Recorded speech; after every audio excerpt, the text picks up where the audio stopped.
a chaque année son lot de scandales.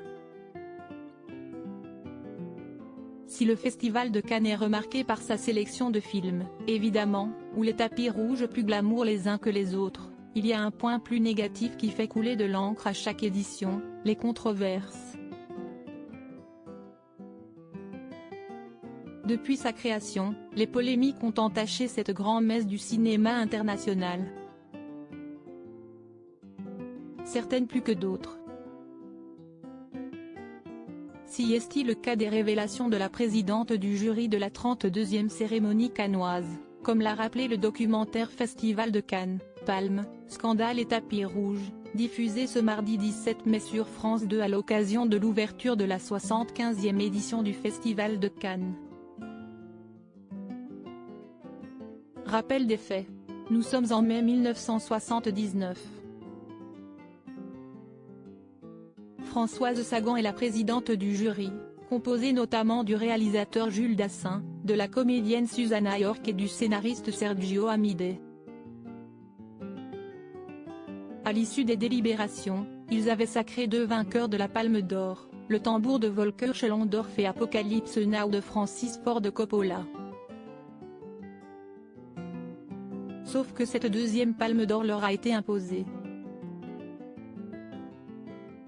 Cette double Palme d'Or restera dans les annales cannoises comme l'un de ses plus grands scandales, affirme ainsi le documentaire. Ni une ni deux, Françoise Sagan avait fait part de son mécontentement, brisant l'omerta qui entoure les délibérations du jury, pourtant gardée secrète, et ce toujours à l'heure actuelle. Mais face à cette injustice, ce trucage, même, l'écrivaine ne pouvait se taire. Ces révélations sur les délibérations du jury qui ont fait polémique, elle a ainsi révélé les manœuvres du président du festival de l'époque, Robert Favre-Leberet.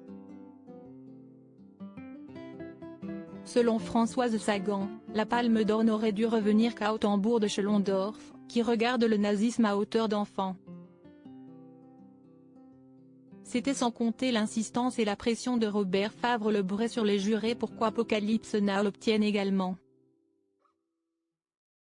Alors qu'une journaliste lui demandait s'il lui avait été demandé de voter en faveur du long-métrage de Francis Ford Coppola, Françoise Sagan n'avait pas fait de mystère.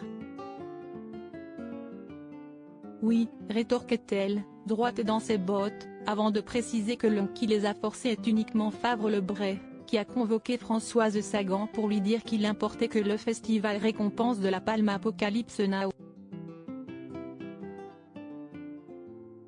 De son côté, le réalisateur allemand avait tenu à rester à l'écart de son amie présidente du jury. Je ne t'ai pas appelé ou contacté parce que je ne voulais pas influencer, confiait Volker Schlondorf à Françoise Sagan. Une distance pas nécessaire, puisque l'écrivaine avait déjà fait son choix. Coppola s'avouera un peu vexé par cette demi-palme, Schlondorf, lui saura s'en réjouir, conclut le documentaire de France 2. Ambiance. Loading widget.